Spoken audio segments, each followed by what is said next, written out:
مكملين مع بعض في نتيجة الوصفات الاقتصادية اللي احنا عملناها الفيديو اللي فات عملنا من كيلو لحمة 4 كيلو لحمة بطريقة اقتصادية وبإضافة مكون واحد بس.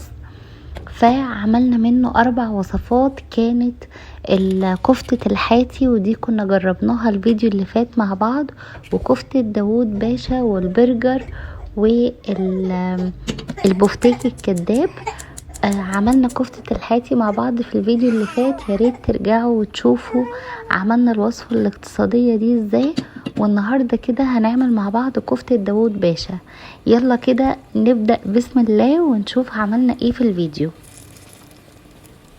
اول حاجة كده انا اللي كان في اول الفيديو دي كانت سمنة. انا بحب اقطع السمنة او الزبدة او اي حاجة، بحب اقطعها كده لمكعبات عشان تبقى سهلة عليا وانا باخدها.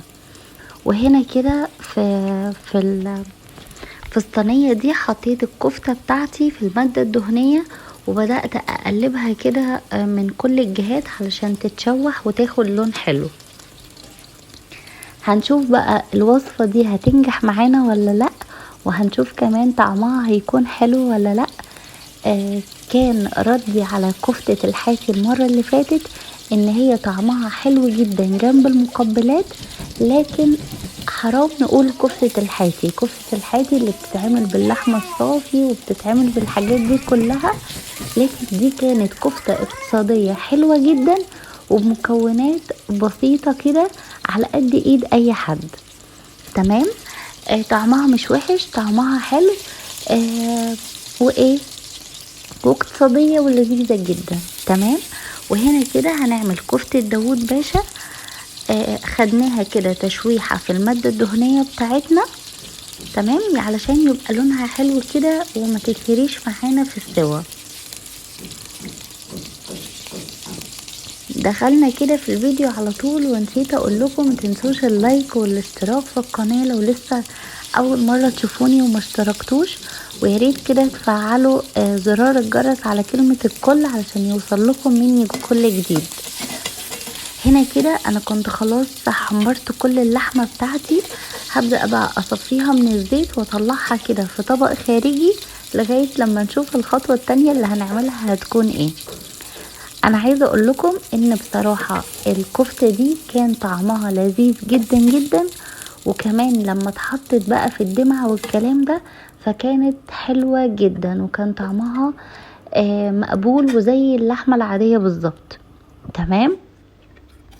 هنا كده انا كان معايا بطاطس، قطعت بقى البطاطس بتاعتي. هقطع البطاطس بتاعتي لمكعبات صغيرة، وممكن الخطوة دي تعملوها او تعملوا لها كده خلاص تتخطوها يعني وما تعملوهاش.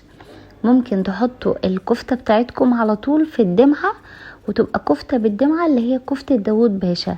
لكن انا علشان كنت عايزة اعمل طبيخ اليوم ده، يعني عايزة اعمل اكل جنب الكفتة وكده، لان احنا امبارح كلنا كفتة بس زي ما انتوا شفتوا، فانا كنت عايزة اعمل كفتة وجنبها حاجة وجنبها الرز، فقلت ايه هقطع البطاطس واحطها، وادتني نتيجة وطعم بجد ممتاز جدا. تمام. قطعت بقى البطاطس بتاعتي دي كلها وهقطعها كده المكعبات. هحاول ان هي ولا تكون صغيرة قوي رقيقة قوي ولا تكون كبيرة قوي يعني. تمام.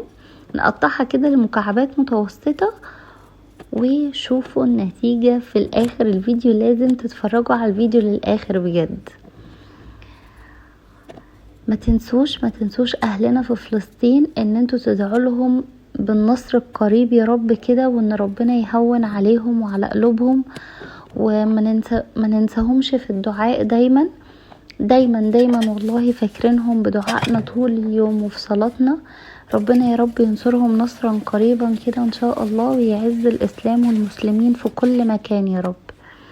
ربنا يهون عليهم ويخفف عليهم اللي هم فيه، ويهون على قلب كل ام او اب او اخ او اي حد فقد عزيز عليه يا رب.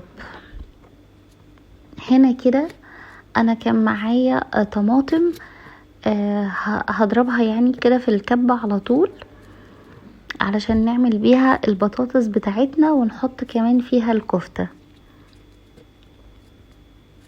ما تنسوش بقى ترفعوا فيديوهاتي باللايكات الكتير. اللايك مش بيكلفك اي حاجة، بس هو بيفيدني انا ان الفيديو بينتشر وبيتشاف لناس اكتر. فما تنسيش كده فضلا لما تشوفي الفيديو ان انتي تعملي لي لايك للفيديو ده، علشان عدد اكبر يشوفه، وعدد اكبر يشوف الوصفة الاقتصادية اللي احنا عملناها دي. ولو واحد بس عجبته الوصفة وحب ان هو يعملها وتفيده ان شاء الله. هنا كده انا كنت ضربت الطماطم بتاعتي يعني.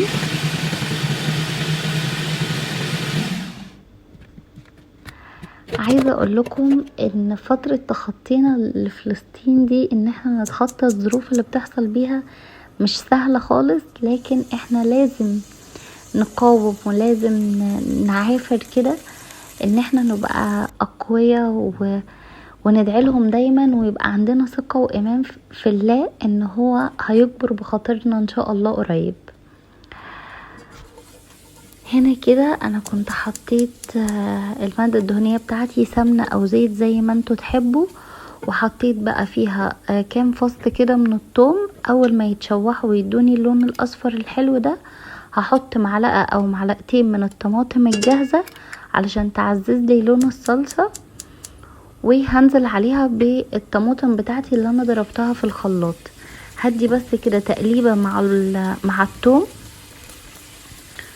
وهحط بقى الطماطم بتاعتي. انا مش هعمل الوصفة بتاعتي النهاردة بالبصل، هخليها خفيفة شوية بالثوم كده، يعني يا اما ثوم يا اما بصل الاتنين مع بعض عشان ما يبقاش كتار. بس حطيت بقى معلقتين الصلصة، ودلوقتي كده هحط الطماطم بتاعتي. وعايزة اقول لكم ان البطاطس لما بيتحط لها توم بتبقى طعمها لذيذ جدا جدا جدا.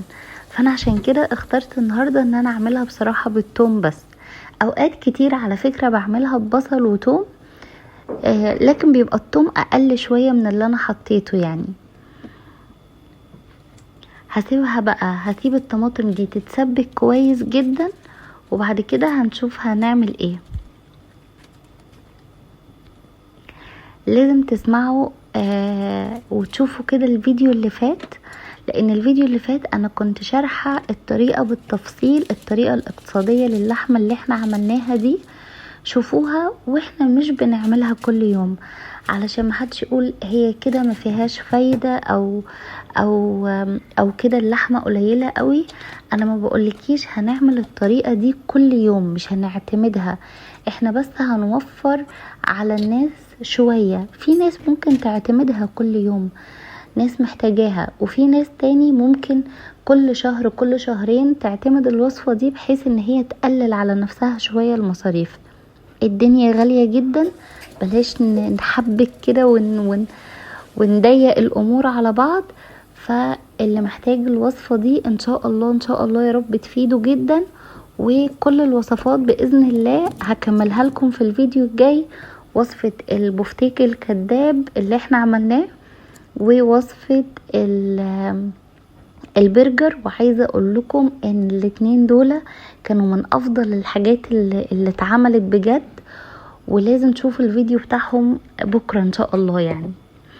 هنا كده انا كنت حطيت البطاطس بتاعتي، هسيبها بقى تستوي خالص خالص كويس جدا، وهحط اللحمة بتاعتي في اخر مرحلة وانا خلاص هطلع البطاطس.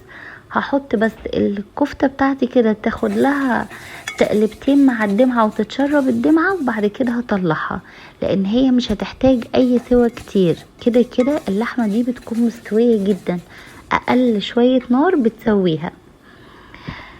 هنا كده في حلة تانية بقى كنت هعمل الرز. حطيت بقى معلقة من السمنة البلدي كده، وحطيت الشعرية بتاعتي. وهنا انا كان عندي شوربة لحمة فبسخنها بس شوية كده عشان كانت دسمة قوي، هسخنها شوية وهاخد الشوربة بتاعتها يعني للرز.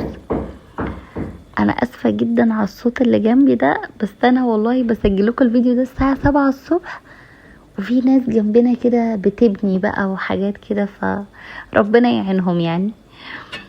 فمعلش استحملوا شوية التخبيط دول معايا. هنا كده انا كنت بشيك على البطاطس بتاعتي. انا عايزه اقول لكم ان انا ما سبتش الطماطم تتسبك جامد، انا بس اديتها غلوه، او يعني هي غلوه واحده تمام. وهبدا احط البطاطس بتاعتي علشان تستوي في الطماطم وتستوي في الطماطم وتتسبك سوا. وبعد كده هنزل الكفته بتاعتي، يعني ما سبتهاش تستوي وتصفي خالص ال اللي هو ايه، تصفي خالص يعني الميه بتاعتها وكده، لا حطيت الاتنين على بعض عادي تمام. حطيت هنا كده بقى الرز بتاعي وهديله تقلبتين كده في الاول. لازم تدوا الرز تقلبتين كده علشان يطلع مفلفل وحلو معاكم. وكمان الشوربه اللي انتوا بتحطوها لازم تكون سخنه، او الميه او اي حاجه انتوا هتحطوها تكون سخنه علشان تطلع لكم الرز كده مفلفل وحلو. انا كنت بسخن الشوربه بتاعتي علشان انزلها على الرز بقى. شايفين كده الكفته لونها حلو ازاي لما خدت التشويحه دي؟ ما بتاخدش برضو اي وقت وهي بتاخد التشويحه، علشان انتوا تخلوا بالكم اول ما تحطوها تبداوا تقلبوا فيها كويس جدا تمام. تقلبوا كده من كل الجهات علشان تاخد اللون كده الحلو ده من كل الجهات. حطيت كده الشوربة على الرز بتاعي، ولو محتاج شوية مية بس هزوده لان الشوربة ما كانتش كتيرة قوي. وبس كده هيكون الرز خلص. امبارح لما عملنا الكفتة، انا معرفش ليه عملت اليومين كفتة ورا بعض، بس انا بصراحة كنت عايزة اخلص لكم الفيديو علشان تشوفوا كل النتائج بسرعة تمام. فعملت كفتة النهاردة تاني، بس قلت اغير بقى فيها شوية، اعمل خضار جنبها، اعمل رز. امبارح كلناها بس مع طحينة وعيش والكلام ده. هنا كده انا كنت بوريكم ان البطاطس خلاص استوت، فانا خلاص في اخر مرحلة، يعني انا ممكن دلوقتي اطلع البطاطس واكلها عادي تمام. فانا في اخر مرحلة بس حطيت الكفتة بتاعتي وحطيت شوية مية صغيرين كده عشان حسيتها ان هي محتاجة بس ودقيقتين 3 تتشرب كده وتاخد من الصوص بتاع الدمعة ده، وهطلعها على طول تمام. شايفين بقى لونها حلو ازاي؟ هغطيها وهي دقيقتين بالظبط وخلاص. والرز معايا كان خلص بألف هنا وشفا. شايفين ما تزودوش عليها النار لان هي بتكون بتستوي بسرعة جدا تمام. اهو هنبدأ بقى نغرف. انا كنت بطلعها وانا خايفة، لكن بصراحة وانا باكلها لقيتها متماسكة، يعني من شكلها كده انا خفت، انا قلت ايه ده، هي هتتهري ولا ايه؟ لكن انا مش عارفة هوريها لكم ولا لا، لكن وانا باكلها كانت القطعة متماسكة. وكانت قطعة الكفتة بقسمها كده بالشوكة يعني علشان اعرف اقطعها واكل تمام. فهي مش مهرية نهائي. البطاطس مستوية، سيبناها تستوي هي الاول مع الطماطم، وحطينا اللحمة في اخر مرحلة، وده كان الشكل النهائي ليها. وادي كده الرز. انا معرفش انا ايه اللي عملته البهدله دي، بس ادي اهو الرز والبطاطس والكفته. وبجد وجبه اقتصاديه وجميله وموفره لناس كتير. يا رب الوصفه تعجبكم، ويا رب طريقتي ليها تعجبكم. وما تنسوش تشوفوا الفيديو اللي فات علشان تعرفوا عملناها ازاي، وتشوفوا كمان الفيديو اللي جاي علشان تشوفوا هنعمل البفتيك وهنعمل البرجر ازاي. احنا خلاص عملناهم، بس هنشوف النتيجة بتاعتهم الفيديو الجاي. كده نبقى وصلنا لنهاية الفيديو. بجد كان طعمها لذيذ وحلو جدا، لازم تجربوها. وربنا يحسن ما بين ايديكم يا رب. وشجعوني كده بقى في الكومنتات، وقولولي كمان عايزين سلسلة تاني من الوجبات الاقتصادية دي ولا لأ. اشوفكم على خير يا رب كده الفيديو الجاي. وما تنسوش بقى اللايك والشير والاشتراك في القناة لو لسه اول مرة تشوف الفيديو. ويلا اسيبكم في رعاية الله. باي باي.